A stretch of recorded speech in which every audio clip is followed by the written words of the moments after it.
तो वीडियो के स्टार्टिंग पर हमें जियांग चैन को दिखा होता है, वो अपने घर पे आते हुए कह रहा होता है, मॉम मैं घर आ चुका हूँ। ये बातों को सुनने के बाद उसकी मॉम कह रही होती है, ओह लिटिल जियांग तू एकदम सही टाइम पे आया है, देख मैंने तेरे लिए तेरा फेवरेट तरबूज काट के रखा है। ये बातों को सुनने के बाद जियांग चैन कह रहा होता है, ओह थैंक्स मॉम। पर तभी अचानक से उन दोनों के साइड पे रहे हमें जियांग चैन के डैड को दिखा होता है। वो जियांग चैन को कह रहा होता है, क्या तुम बाहर घूमने के लिए गए थे?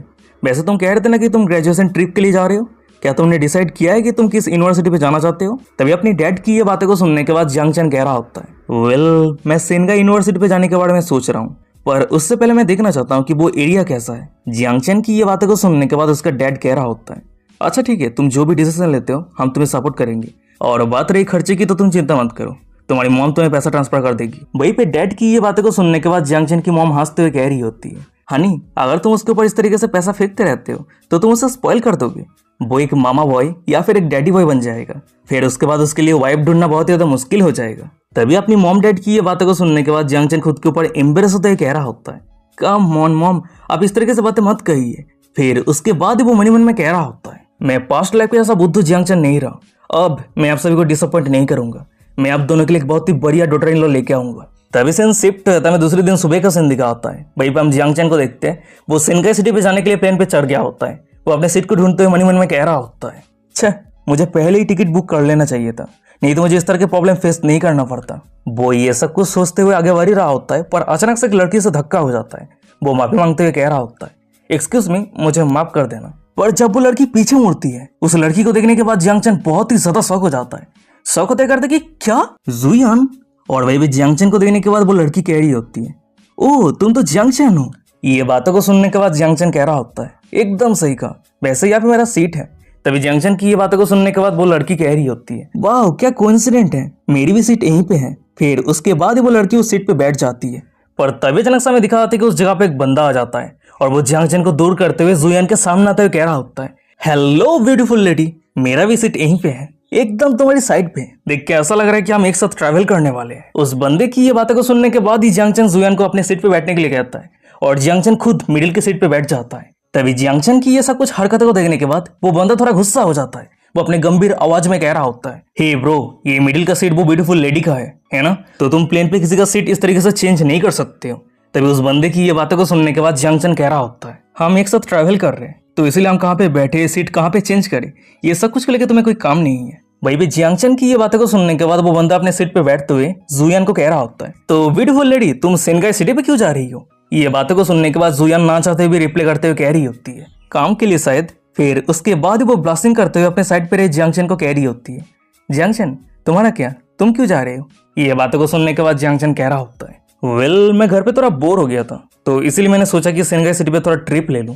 वो दोनों लाभ कपिल की तरह स्माइल करते हुए एक दूसरे के साथ फ्लर्टिंग बातें कर ही रहा होता है, पर अचानक से साइड पे रहे भाई बंदे को दिखा होता है। वो उन दोनों को परेशान करते हुए कह रहा होता है, मुझे एक साल रिपीट करना पड़ा पर फिर भी मैं अभी अभी ग्रेजुएट हुआ हूँ और मैं भी सेनगाई सिटी पे ट्रिप के लिए जा रहा हूँ। वैसे मेरा नाम क्यून सेन है, ब्यूटीफुल लेडी तुमसे मिलकर खुशी हुई। वैसे ब्यूटी मैं तुम्हें सावधान कर रहा हूँ, सेनगाई सिटी पे बहुत सारे टूरिस्ट ट्रैप है, मैं बहुत बार इस जगह पे आ चुका हूँ। इस जगह की जो होटल है वो एकदम डिजास्टर जोन पे आता है, पर मैं जिस होटल पे रहने वाला हूँ वो एक बहुत ही बढ़िया होटल है, मेरे डैड ने अरेंज किया है, यहाँ तक कि वो सभी मुझे पिकअप करने के लिए कार भेजने वाला है। अगर तुम सभी चाहते हो तो मैं तुम सभी को राइड दे सकता हूँ, क्योंकि इस जगह पे टैक्सी का राइडिंग प्राइस बहुत ही ज्यादा एक्सपेंसिव है। वहीं पे उस बंदे की ये बातें को सुनने के बाद जुयान बहुत ज्यादा एनोइंग फील करने लगती है, वो चुप रहती है, वो कोई भी रिस्पॉन्स नहीं करती है। पर तभी अचानक से जियांग चैन कह रहा होता है, नहीं इसकी कोई जरूरत नहीं है, मैंने जिस होटल को बुक किया है उसका भी पिकअप सर्विस है, वो भी मुझे पिकअप करने के लिए आएगा। और बात रही जुयान की तो वो मेरे साथ है, तो तुम्हें ये सब कुछ को लेकर चिंता करने की कोई जरूरत ही नहीं है। जियांग चैन की ये बातों को सुनने के बाद वो बंदा कह रहा होता है, क्या सच में? अगर ऐसी बात है तो तुमने कौन सा होटल बुक किया है? जियांग चैन कह रहा होता है, यांगयान होटल। तभी जियांग चैन के मुंह से ये बातें को सुनने के बाद वो बंदा बहुत ही ज्यादा शॉक हो जाता है। शॉक होते कहते कि क्या यांगयान होटल? क्या तुम वही अल्ट्रा लक्सरी होटल के बारे में बात कर रहे हो जिसका कॉस्ट 3.3 बिलियन युआन है? पर मैं उस होटल पे एक बार रह चुका हूँ, एक रात के लिए सिर्फ एक रूम का प्राइस 9000 युआन है, पर मुझे जहां तक पता है उसका कोई पिकअप सर्विस नहीं है। तुम झूठ तो नहीं कह रहे हो है ना? उस बंदे की ये बातों को सुनने के बाद जियांग चैन कह रहा होता है, वेल मैं ये सब कुछ के बारे में इतना कुछ नहीं जानता क्योंकि मैंने कंट्री यार्ड विला को बुक किया है। वही भी जियांग चैन की ये बातों को सुनने के बाद जियांग चैन के साइड पे रहे जुयान थोड़ी शॉक हो जाती है। वो शॉक होते हुए कह रही होती है, सिर्फ एक रात के लिए कंट्री यार्ड विला के प्राइस 80,000 युआन है। जियांग चैन मैंने कभी उम्मीद नहीं किया था कि तुम रिच फैमिली से बिलोंग करते हो। जुयान की ये बातों को सुनने के बाद जियांग चैन स्माइल करते हुए कह रहा होता है, कम ऑन, तुम ऐसे बात कर रही हो जैसे तुम खुद रिच फैमिली से बिलोंग नहीं करती हो। फिर उसके बाद ही जियांगचन मन ही मन में कह रहा होता है, जुयान सिर्फ हमारे स्कूल की ब्यूटी नहीं है, यहाँ तक कि वो सिटी के वेल नोन रिच फैमिली से बिलोंग करती है। जब वो स्कूल आती थी तब वो रोल्स रॉयस पे चढ़ के आती थी। हमारे स्कूल के हर एक बंदों से पाने का चाहत रखता था, पर कोई भी उसे अप्रोच करने का भी हिम्मत नहीं कर पाता। वो ब्यूटीफुल है, रिच है, पर कभी भी एरोगेंट नहीं थी। मेरे पास्ट लाइफ पे मेरा पूरा फोकस मेरे एक्स गर्लफ्रेंड जाओ जिया के ऊपर कर दिया था, तो इसलिए मैंने जुयान के ऊपर ज्यादा ध्यान नहीं दिया था। पर मैंने ये जरूर सुना था कि हमारे हाई स्कूल के सेकंड ईयर पे जुयान की फैमिली कुछ प्रॉब्लम एनकाउंटर किया था, और उस समय के बाद से जुयान पैदल चल के स्कूल आती थी। तभी से प्रेजेंट पे आता है, मैं जुयान को दिखा आती है। वो उदास होते हुए जियांगचन को कह रही होती है, मैं अब रिच किड नहीं रही। वहीं पे जुयान को उदास देखने के बाद जियांगचन मन ही मन में कह रहा होता है, उस मुझे ये नहीं कहना चाहिए था, मुझे जितना जल्दी हो सके सब्जेक्ट को चेंज करने की जरूरत है। फिर उसके बाद ही जियांगचन जल्दी से टॉपिक को चेंज करते हुए वो दोनों अपने स्कूल लाइफ के बारे में बात करने लगता है। वहीं पे जियांगचन की ये सब कुछ बातों को सुनने के बाद जुयान स्माइल करते हुए कह रही होती है, हाँ तुम एकदम सही हो, हमारी स्कूल लाइफ बहुत ही ज्यादा मजेदार थी। तभी जुयान को स्माइल करता हुआ देखने के बाद जियांगचन चैन का सांस लेते हुए मन ही मन में कह रहा होता है, तो मैंने फाइनली सिचुएशन को संभाल लिया है। वैसे चलो देखते हैं कि मेरे ऊपर जुयान की फेवरिटी कितनी है। फिर उसके बाद ही जियांगचन जुयान के ऊपर अपनी फ्रेंडली स्कैनर को एक्टिवेट कर देता है, और फ्रेंडली स्कैनर एक्टिवेट हो जाने के बाद ही जियांगचन के सिस्टम पे जुयान की प्रोफाइल ओपन हो जाती है। Name Juyan, age 18, height 172 centimetre, appearance 96, body count 0, host के ऊपर जुयान की फेवरिटी 75% है। तभी सिस्टम पैनल पे अपने ऊपर जुयान की फेवरिटी को इतना हाई देखने के बाद वो थोड़ा शॉक हो जाता है। मनी मन में क्या कि क्या 75 इतना हाई कैसे हो सकती है? क्या ये हो सकता है कि शुरू से ही जुयान मुझे सिक्रेटली पसंद करती है? तभी से शिफ्ट रहता है, कुछ घंटों के बाद का सीन दिखा आता है। वही हम जियांगचन को देखते हैं, वो जुयान के साथ मिलकर सेनगाई एयरपोर्ट पे उतर गया होता है। तभी एयरपोर्ट पे उतरते ही हमें दिखा होता है कि जियांगचन के सामने एक ब्यूटीफुल लेडी जियांगचन के नेम प्लेट को लेके एक कार के सामने खड़ी रहती है। वो अपनी गहरी अदा के साथ जियांगचन को कह रही होती है, हेलो मिस्टर जियांग, मेरा नाम यान है, आपने जो कंट्री वार्ड विला को बुक किया है उसके कारण मैं आपकी प्राइवेट बात ला रहा हूँ। वहीं पे उस लड़की की ये गहरी अदा को देखने के बाद, उसकी ये ड्रेसअप को देखने के बाद जियांगचन का खड़ा हो जाता है, मेरा मतलब दिल। वो मनी मन में कह रहा होता है, यान होटल से जैसा उम्मीद था, सब कुछ एकदम पूरी तरीके से प्रोफेशनल है। फिर उसके बाद ही वो ये सब कुछ सोचते हुए अपने साइड पे रहे जुयान को कह रहा होता है, वैसे जुयान तुम कहाँ पे रहने वाली हो? ये बातों को सुनने के बाद जुयान कह रही होती है, मेरी एक फ्रेंड के घर पे रहने वाली हूँ, वैसे यांगयान होटल से ज्यादा दूर नहीं है, तो इसलिए जियांगचन तुम मुझे लेके चिंता मत करो, मैं खुद टैक्सी लेके चली जाऊंगी। पर तभी अचानक से हम जियांगचन को देखते हैं, वो जुयान के सूटकेस को अपने कार के अंदर भरते हुए कह रहा होता है, जुयान कार के अंदर चलो, हम पुराने क्लासमेट हैं, तो तुम्हें स्ट्रेंज बिहेव करने की कोई जरूरत नहीं है। वैसे यान क्या तुम सबसे पहले मेरी क्लासमेट को लिफ्ट दे सकती हो? ये बातों को सुनने के बाद जियांगचन के बाटलार कह रही होती है, हाँ जरूर, कोई दिक्कत नहीं है। फिर उसके बाद ही वो तीनों कार को ड्राइव करते हुए जुयान की डेस्टिनेशन की तरफ जाने लगती है। पर तभी अचानक से हमें दिखा आता है कि उन तीनों के कार के पीछे वही बंदा रहता है जो प्लेन के अंदर जुयान और जियांगचन को परेशान कर रहा था। वो मनी मन में कह रहा होता है, क्या ये बंदा रियल है? मैं उम्मीद करता हूँ कि ये सुंदर सी लड़की उस बंदे की ट्रिक पे ना गिर जाए। अगर वो बंदा इस लड़की को ड्रग्स देके वो सब कुछ करता है तो इस लड़की की सुंदरता सब कुछ बर्बाद हो जाएगी। नहीं, चाहे कुछ भी हो जाए, मुझे उस लड़की को बचाना ही होगा। तो शायद हो सकता है कि उसे बचाने के कारण वो बाद में मेरी प्यार में गिर जाए। तभी सीन शिफ्ट रहता है, आधा घंटे के बाद का सीन दिखा आता है। वहीं पे हम जियांगचन को देखते हैं, वो जुयान को अपने डेस्टिनेशन पे पहुंचा दिया होता है। जुयान कार से बाहर आते हुए कह रही होती है, जियांगचन मैं बहुत ज्यादा खुश हूँ कि मैं तुमसे मिली। अगर तुम बुरा ना मानो तो चलो एक दूसरे को चैट पे ऐड करते हैं, मैं तुम्हें बाद में मिल ट्रीट करूंगी। जुयान की ये बातें को सुनने के बाद जियांगचन कह रहा होता है, हाँ जरूर, कोई दिक्कत नहीं है, वैसे तुमने ये खुद कहा है तो भूल मत जाना। ये बातों को सुनने के बाद जुयान कह रही होती है, कम ऑन, ये कैसे हो सकती है? वैसे आज के लिए तुम्हारा बहुत बहुत शुक्रिया। फिर उसके बाद ही जुयान अपनी फ्रेंड के घर पे जाने लगती है और जियांगचन होटल पे जाने लगता है। पर तभी अचानक से उन दोनों के पीछे रहे वही एनोइंग बंदे को दिखा होता है। वो सामने की नजरा को देखने के बाद बहुत ज्यादा शौक रहता है।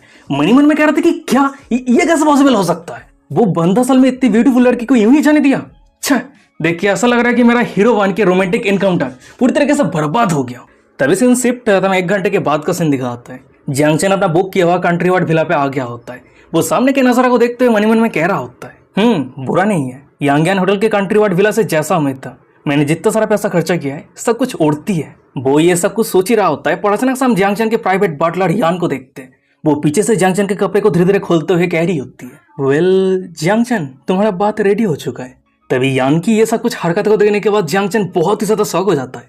शौक होते हुए कह रहा होता है, क्या तुम ये क्या कर रही हो? ये मत कहना कि ये भी तुम्हारी सर्विस की पार्ट है। ये बातों को सुनने के बाद यान कह रही होती है, जरूर, तुम्हें नहाने के लिए मदद करना ये मेरी सर्विस की पार्ट है, पर बात रही तुम्हारे अंडरवेयर की तो ये तुम्हें खुद हैंडल करना होगा। फिर उसके बाद ही जियांगचन नहाने के लिए अपने सभी कपड़े को खोल के पानी में उतर गया होता है और वही साइड पे हमें यान को दिखा आती है, वो कुछ ग्लव्स पहनते हुए कह रही होती है, जियांगचन तुम्हें क्लीन करना ये मेरी सर्विस की पार्ट है। फिर उसके बाद ही हम यान को देखते हैं, वो धीरे धीरे जियांगचन के पूरे शरीर को क्लीन करने लगती है। और वहीं पे यान की ये सब कुछ हरकतों को देखने के बाद जियांगचन बहुत ज्यादा एक्साइटेड हो जाता है, मन ही मन में कह रहा होता है, डैम इट, ये फीलिंग्स बहुत ज्यादा अमेजिंग है, मैं बहुत ज्यादा एक्साइटेड हो रहा हूँ, पर मुझे कंट्रोल करना ही होगा। वैसे अगर मैं करीब से देखूं तो यान सच में बहुत ज्यादा अट्रैक्टिव है। फिर उसके बाद ही जियांगचन ये सब कुछ सोचते हुए अपनी फैंटेसी में खो जाती है कि कैसे यान जियांगचन को एक स्पेशल सर्विस देने वाली है। ये सब कुछ फैंटेसी को याद करते हुए जियांगचन बहुत ज्यादा एक्साइटेड हो जाता है, पर तभी अचानक से हम यान को देखते हैं, वो जियांगचन को होश पिलाते हुए कह रही होती है, जियांगचन तुम्हारी बॉडी बहुत ज्यादा वार्म महसूस हो रही है, क्या पानी थोड़ा गर्म हो चुका है? वहीं पे यान की ये बातें को सुनने के बाद जियांगचन होश पाते हुए मन ही मन में कह रहा होता है, डैम इट, मैं ये सब कुछ क्या सोच रहा हूँ, अगर यान मुझे बुलाने में थोड़ी सी भी लेट करती तो मैं खुद के ऊपर पूरी तरीके से कंट्रोल खो देता। जियांगचन ये सब कुछ सोच ही रहा होता है, पर तभी अचानक से पीछे रही यान कह रही होती है, मिस्टर जियांग, आज रात हमारे यांगयान होटल पे एक रिसेप्शन होने वाला है, आप एक सुपर वीआईपी होने के नाते आप इस रिसेप्शन पे पार्टिसिपेट कर सकते हैं। ये बातों को सुनने के बाद जियांगचन कह रहा होता है, क्या रिसेप्शन, किस तरह का रिसेप्शन? वहीं पे यान कह रही होती है, हमारे होटल के एक प्लेटिनम गेस्ट ने इसे ऑर्गेनाइज किया है और इस रिसेप्शन पे मेनली कुछ ज्वेलरी को लेकर ऑक्शन होने वाला है। यान की ये बातों को सुनने के बाद जियांगचन कह रहा होता है, अच्छा ठीक है, अगर ऐसी बात है तो मैं जरूर जाऊंगा।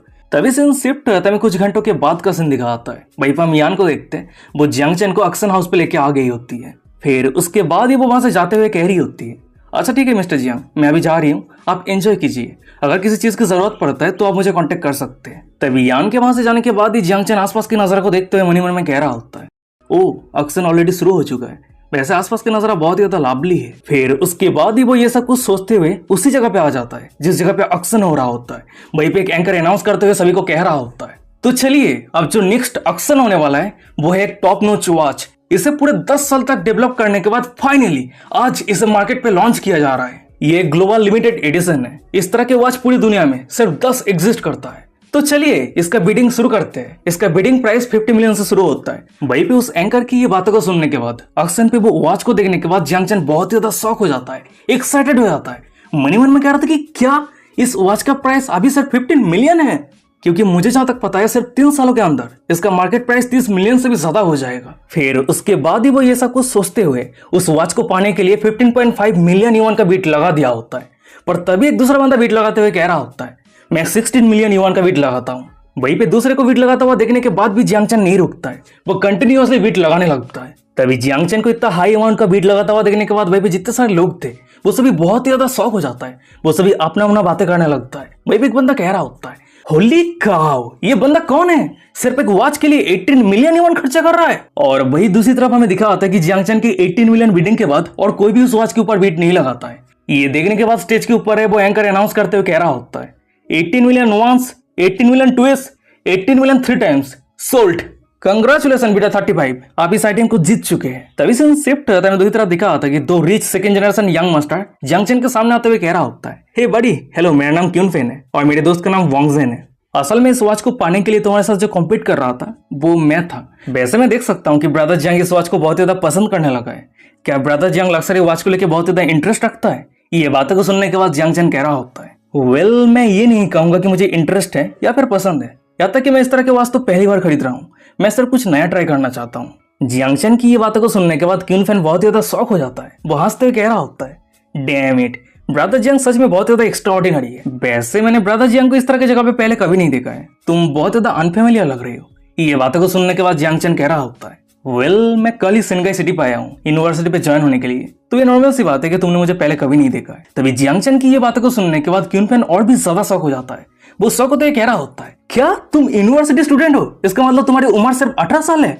डैम इट, ये तो और भी ज्यादा शॉकिंग है। मैं तो तुम्हारी उम्र पे तुम्हारे जैसा इस तरह के एक्स्ट्राऑर्डिनरी एक्शन लेने के बारे में कभी हिम्मत भी नहीं कर पाता। पर चाहे जो भी हो ब्रदर जियांग, अगर फ्यूचर में टाइम मिलता है तो हम जरूर एक साथ घूमेंगे। ये बातों को सुनने के बाद जियांगचन कह रहा होता है, हाँ जरूर, कोई दिक्कत नहीं है। फिर उसके बाद ही वांगजेन और क्यूनफेन जियांगचन से बात करने के बाद वहां से चला जाता है। तभी उन दोनों के वहां से जाने के बाद ये अचानक से हमें दिखा आता है कि जियांगचन के सिस्टम पे डिंग करते हुए नोटिफिकेशन आता है, कंग्रेचुलेशन होस्ट, आप लेवल अप कर चुके हैं। अब जब तक इस दुनिया पे एग्जिस्ट करते हैं तब तक आप हर एक सेकंड पे 1 युआन कमाने वाले हैं। वहीं पे सिस्टम की नोटिफिकेशन को देखने के बाद जियांगचन मन ही मन में कह रहा होता है, अब लेवल अप होने के बाद मेरा मंथली इनकम 2.59 मिलियन युआन हो चुका है और सालों का इनकम 30 मिलियन युआन हो चुका है। वैसे ऑर्डिनरी लोगों के लिए ये एक बहुत ही ह्यूज अमाउंट है, पर मेरे फ्यूचर प्लान के हिसाब से ये अमाउंट सिर्फ एक धूल के बराबर है। जियांग चैन ये सब कुछ सोचते हुए आगे जा ही रहा होता है, पर अचानक से उसका नजर साइड पे जाता है। वो साइड पे किसी को देखने के बाद बहुत ही ज्यादा शॉक हो जाता है। शॉक होते करते कि क्या जाओ जाओ। तभी हमें दिखा होता है कि जियांग चैन के सामने वही जाओ जाओ रहती है जो कहानी के शुरुआत पे जियांग चैन को अपना वर्जिनिटी दिया था। वो जियांग चैन को कह रही होती है, अरे तुम तो उस रात के वही बंदे हो। जियांग चैन कह रहा होता है, हाँ एकदम सही कहा, मैंने उम्मीद नहीं किया था कि एक ब्यूटीफुल लेडी मेरे साथ रात गुजारेगी, उसके साथ ही साथ अंत में मुझे पैसा भी देके जाएगी। जियांग चैन की ये बातों को सुनने के बाद जाओ जाओ जियांग चैन के कॉलर को पकड़ के अपने तरफ खींचते हुए कह रही होती है, तुम लिटिल रास्कल, मैं सोच रही थी कि तुम 18 साल के करीब कॉलेज स्टूडेंट हो, तो इसीलिए मैंने तुम्हारे ऊपर दया दिखाई, पर मैं कभी उम्मीद नहीं कर पाई थी कि तुम असल में रिच फैमिली से बिलोंग करते हो। भाई भी जाओ जाओ की ये बातों को सुनने के बाद ही जियांग चैन अचानक से जाओ जाओ की कमर को पकड़ के अपने तरफ खींचते हुए कह रहा होता है, अरे हाँ ये सच है कि मैं एक कॉलेज स्टूडेंट हूँ और मुझे फिर से तुम्हारी केयर की जरूरत है। ये कैसा रहेगा कि एक्शन खत्म होने के बाद मैं एक विला बुक करूं, फिर हम दोनों एक साथ मिलकर टाइम स्पेंड करेंगे। वही पे जियांग चैन की ये बातों को सुनने के बाद जाओ जाओ अपनी गहरी अदा के साथ कह रही होती है, हाँ जरूर, और वैसे भी मैं ड्रिंक करना चाहती हूँ, पर हाँ तुम तैयार रहना, तुम्हें पहले से भी ज्यादा कड़ी मेहनत करने की जरूरत है। वो दोनों एक दूसरे के साथ इस तरीके से फ्लर्टिंग बातें कर ही रहा होता है, पर अचानक से हमें दिखा था कि उन दोनों के पीछे एक बहन जैसे दिखने वाली एक बंदा आ जाता है जो जाओ जाओ की एक फियोंसे रहता है। वो चिल्लाते हुए कह रहा होता है, जाओ जाओ तुम्हें क्या कर रही हो। उस बंदे को यहाँ पे देखने के बाद, उस बंदे की ये सब कुछ बातों को सुनने के बाद जाओ जाओ बहुत ही ज्यादा एनोइंग फील करने लगती है, गुस्सा हो जाती है। वो चिल्लाते हुए कह रही होती है, जिंगिया ये मैं तुम्हें पूछ रही हूँ कि तुम यहाँ पे क्या कर रही हो, मैं कहाँ जाऊँ क्या करूँ, यहाँ पे तुम्हारा कोई भी लेना देना नहीं है। पर तभी अचानक से वो बंदा जाओ जाओ के हाथ को पकड़ते हुए कह रहा होता है, तुम ये बिल्कुल भी मत भूलना कि हम एंगेज है और बहुत जल्द हम दोनों के शादी होने वाला है। ये बातों को सुनने के बाद जाओ जाओ और भी ज्यादा गुस्सा हो जाती है। वो अपनी गंभीर आवाज में कह रही होती है, क्या तुम्हारे पास शर्म बोल के कोई चीज है कि नहीं, हम ऑलरेडी एंगेज थे पर तुम फिर भी मेरी बेस्ट फ्रेंड के साथ रात बिताए हैं और तुम यहाँ पे मैरिज की बात कर रहे हो, क्या तुम्हारे दिमाग सही है या फिर तुम पागल हो चुके हो। जाओ जाओ की ये बातों को सुनने के बाद वो बंदा बेशरम की तरह स्माइल करते हुए कह रहा होता है, कम ऑन, हम ऑलरेडी एंगेज है, हमारे दोनों फैमिली राजी हो चुका है, तो इसलिए चाहे मुझे तुम्हें मजबूरी क्यों ना करना पड़े, तुम मुझे ही शादी करोगी क्योंकि तुम्हारे पास कोई दूसरा ऑप्शन भी नहीं है। ये बातों को सुनने के बाद जाओ जाओ उस बंदे की तरफ डिस्गस्टिंग नजरों से देखते हुए दांत पीसते हुए कह रही होती है, छे डिस्गस्टिंग, तुम सिर्फ मुझे कोभार के तौर पे यूज करना चाहते हो ताकि तुम पीठ पीछे छुपके से मैन और वुमेन के साथ रात बिता सको, बिस्तर पे सो सको। तो गाइस यहाँ से कंफर्म हो चुका है कि जाओ जाओ की एक्स फियोंसे गे है। पर तभी अचानक से हमें दिखा होता है कि दूसरी तरफ जियांग चैन के सिस्टम पे डिंग करते हुए नोटिफिकेशन आता है, कंग्रेचुलेशन होस्ट, आपको एक मिशन दिया जा रहा है, आपको 2 ऑप्शन मिलता है, उनमें से आपको एक ऑप्शन चूज करना है। पहला ऑप्शन, आप जाओ जाओ को मदद किए बिना ऐसे चले जाइए, आपको रिवॉर्ड के तौर पे 250 युआन मिलेगा। और ऑप्शन 2, आप जाओ जाओ को मदद कीजिए और जिंगा के गालों पे जोर से थप्पड़ मारिए, जिससे आपको रिवॉर्ड के तौर पे आपकी फिजिकल एक्टिविटी को 3 गुना तक बढ़ा दिया जाएगा। उसके साथ ही साथ आपको एक बैड लक कार्ड भी मिलेगा। भाई पे सिस्टम की ये नोटिफिकेशन को देखने के बाद जियांग चैन बहुत ज्यादा एक्साइटेड हो जाता है। वो मनी मन में कह रहा होता है, वाओ सिस्टम ने क्या बढ़िया ऑफर दिया है। पर सिस्टम मेरे पास सिर्फ एक ही क्वेश्चन है, अगर मुझे रिवॉर्ड के तौर पे मेरे एक्टिविटी को 3 गुना तक बढ़ा दिया जाता है तो क्या मेरा छोटा भाई भी स्ट्रांग बन जाएगा। ये बातों को सुनने के बाद सिस्टम कह रहा होता है, जरूर, आपके बॉडी के हर एक पार्ट लेवल अप हो जाएगा। भाई पे सिस्टम की ये बातों को सुनने के बाद जियांग चैन बहुत ही ज्यादा एक्साइटेड हो जाता है। उसके बाद ही वो सीधा जाओ जाओ की एक्स फियोंसे के मुंह पे जोर से 5 मारते हुए कह रहा होता है, अगर ऐसी बात है तो शुभ काम पे देरी किस लिए। तभी जियांग चैन की ये एक्शन को देखने के बाद, जियांग चैन की ये हीरोइक स्पिरिट को देखने के बाद हमें पीछे रहे जाओ जाओ को दिखा आती है। वो जियांग चैन के ऊपर पूरी तरीके से इंप्रेस हो जाती है, फिदा हो जाती है। जियांग चैन के ऊपर उसकी फेवरेलिटी 10% बढ़ के 60% से 70% हो जाती है। पर तभी अचानक से हमें दिखा आती है कि उस जगह पे बहुत सारे सिक्योरिटी गार्ड आ जाता है और जाओ जाओ की एक्स फियोंसे को जमीन से उठाते हुए कह रहा होता है, सर प्लीज शांत हो जाइए, ज्यादा सीरियस कुछ भी नहीं हुआ है, तो शांति से सब कुछ सॉल्व कर लीजिए। उस सिक्योरिटी गार्ड की ये बातों को सुनने के बाद वो बंदा चिल्लाते हुए कह रहा होता है, क्या सॉल्व हो जाएगा, उसने मुझे हिट किया है, क्या तुम सभी अंधे हो चुके हो, जल्दी से पुलिस को बुलाओ, उसे अरेस्ट करो। उस बंदे की ये बातों को सुनने के बाद वो सिक्योरिटी गार्ड थोड़ा पैनिक हो जाता है, उसे समझ में नहीं आ रहा होता कि उसे आगे क्या करना चाहिए। वो मनी मन में कह रहा होता है, आज इस एक्शन पे जितने सारे लोग आए वो सभी टॉप टाइकून है, मैं किसी को भी ओपन करने का हिम्मत भी नहीं कर सकता। पर तभी हम दूसरी तरफ जाओ जाओ को देखते हैं। वो जियांग चैन के करीब आते हुए कह रही होती है, तुम चिंता मत करो, अगर यहाँ पे पुलिस आता है तो मैं कहूंगी कि उसने मुझे हैरेस किया है और तुम सिर्फ मुझे प्रोटेक्ट किया है। ये बातों को सुनने के बाद जियांग चैन मनी मन में कह रहा होता है, मैंने कभी उम्मीद नहीं किया था कि जाओ जाओ मुझे इस तरीके से डिफेंड करेगी, सच में ये फीलिंग्स बहुत ही बढ़िया है। जियांग चैन ये सब कुछ सोच ही रहा होता है, पर अचानक से जाओ जाओ की एक्स फियोंसे गे जैसी हरकतें करते हुए कह रहा होता है, इतना बड़ा होटल है, सीसीटीवी कैमरा की कोई कमी नहीं है, मैं फुटेज चेक करूंगा, एविडेंस इकट्ठा करूंगा और जिसने मुझे बुली किया है उसे हिसाब चुकता करना ही होगा, मैं उसे इतने आसानी से जाने नहीं दूंगा। वो ये सब कुछ कह ही रहा होता है, पर अचानक से हमें दिखाते कि उस जगह पे एक बंदा चाकू लेके आ जाता है और पागल की तरह इधर उधर बंदे को मारते हुए चिल्लाते हुए कह रहा होता है, मेरी वाइफ एक घिनौनी औरत है जो चुपके से अनजान बंदे के साथ रात बिताने के लिए पे आई है। और जब मैंने ये चेक करने के लिए इस जगह पे आया तो सिक्योरिटी गार्ड ने मुझे एंटर करने से मना कर दिया, जो माफी के काबिल नहीं है। मैं तुम सभी को जिंदा जाने दूंगा, पर मेरे पास सिर्फ एक ही कंडीशन है, वो दोनों चीटिंग कुत्ता कपिल को यहाँ पे लेके आओ, नहीं तो तुम सभी को यहीं पे मरना होगा। पर तभी अचानक से हम जाओ की एक फियांसे को देखते, वो उस बंदे के सामने गिर गया होता है। वो उठने का भी हिम्मत नहीं कर पा रहा होता है। वो अपनी कांपती आवाज में कह रहा होता है, नहीं नहीं, प्लीज प्लीज मुझे जाने दो, प्लीज मुझे जाने दो। पर तभी अचानक से हमें दिखा आता है कि दूसरी तरफ जंक्शन के सिस्टम पे डिंग करते नोटिफिकेशन आता है, कंग्रेचुलेशन होस्ट, आपको एक मिशन मिला है। आपको 2 ऑप्शन दिया जाता है, उनमें से आपको एक ऑप्शन चूज करना है। पहला ऑप्शन, आप जावजा के साथ यहाँ से भाग जाइए, आपको रिवार्ड के तौर पे 300 युआन मिलेगा। और दूसरा ऑप्शन, आप उस गुंडे को क्राइम करने से रोकिए, आपको रिवार्ड के तौर पे आपके अपीयरेंस को 5 पॉइंट तक बढ़ा दिया जाएगा। उसके साथ ही साथ आपको एक संतरे मसाज स्किल मिलता है, जिस स्किल को यूज करते हुए किसी भी लड़की को हैबिट महसूस करवा सकते हैं। वही पे सिस्टम की ये नोटिफिकेशन को देखने के बाद जियांग चैन मन में कह रहा होता है, क्राइम को रोकना इसका मतलब यह है कि जावजा की एक्सपीरियंस को बचाना, पर यहाँ पे रिवार्ड बहुत ही बढ़िया है, मैं इस रिवार्ड को मिस नहीं कर सकता। पर उससे पहले मेरे सिस्टम का दिया हुआ रिवार्ड मेरे हर एक एक्टिवेट को 3 गुना तक बढ़ाना होगा। फिर उसके बाद ही जियांग चैन जब भी सिस्टम का दिया हुआ रिवार्ड को यूज करता है, उसका हर एक एक्टिवेट 3 गुना तक बढ़ जाता है। वो मन में कह रहा होता है, वाह, सिस्टम ने जैसा कहा था, मेरे हर एक एक्टिवेट 3 गुना तक बढ़ने के बाद मुझे महसूस हो रहा है कि मैं बहुत ज्यादा स्ट्रांग हो चुका हूँ। यहाँ तक कि मुझे यह भी महसूस हो रहा है कि मेरा छोटा भाई भी बहुत ज्यादा स्ट्रांग हो चुका है। मैं बिना थके कंटिन्यूअसली 5-6 घंटे तक बिस्तर पे फाइट कर सकता हूँ। फिर उसके बाद ही जियांग चैन अचानक से अपने नए स्ट्रेंथ को यूज करते हुए उस गुंडे के मुंह पे जोर से पांच मारता है, और पांच का पावर इतना ज्यादा रहता है कि वो गुंडा कई मीटर दूर जाके गिरता है। तभी सामने की ये नजारा को देखने के बाद, जियांग चैन की ये एक्शन को देखने के बाद हमें पीछे रहे जावजा को दिखाती है। वो जियांग चैन के ऊपर और भी ज्यादा इंप्रेस हो जाती है, शॉक हो जाती है। मन में कह रही थी कि क्या मैं ये क्या देख रही हूँ। जियांग चैन से अपना ही rich second generation young master है, उसके साथ ही साथ वो बहुत ज्यादा स्ट्रांग और कैपेबल है। कोई इतना औसम कैसे हो सकता है। और वही साइड पे हमें बहन जैसे दिखने वाली जावजा की एक फियांसे को दिखा आता है। वो गेई जैसी हरकतें करते हुए कह रहा होता है, हे भगवान, यहाँ पे चल क्या रहा है, ये बंदा इतना स्ट्रांग कैसा हो सकता है। और गाइस, यही पे आज का एपिसोड खत्म हो जाता है। वीडियो कैसा लगा मुझे कमेंट करके जरूर बताना। और हाँ, ये जो एपिसोड है बहुत ही छोटा है, क्योंकि ये जो सीरीज है ना वो नया नया रिलीज हुआ है, सिर्फ 4 चैप्टर रिलीज हुआ है। मैं पहले ऑलरेडी 2 चैप्टर एक्सप्लेन कर चुका हूँ और अभी ये 2 एक्सप्लेन कर रहा हूँ। खत्म, न्यू चैप्टर जितना था वो सब कुछ मैंने एक्सप्लेन कर दिया। जब तक न्यू चैप्टर रिलीज नहीं होता तब तक मैं वीडियो नहीं बना पाऊंगा, ठीक है। तो चलो कमेंट करके बताओ कि वीडियो कैसा लगा, और अपने दोस्तों के साथ शेयर करो अगर वीडियो अच्छा लगा है तो।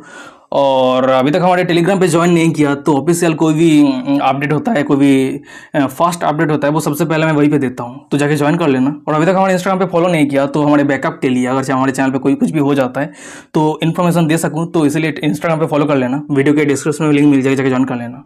तो चलो आज का एपिसोड यही पे खत्म करते हैं, मिलते हैं कोई और एक इंटरेस्टिंग एपिसोड के साथ। तब तक के लिए सायोनारा, बाय बाय, टाटा।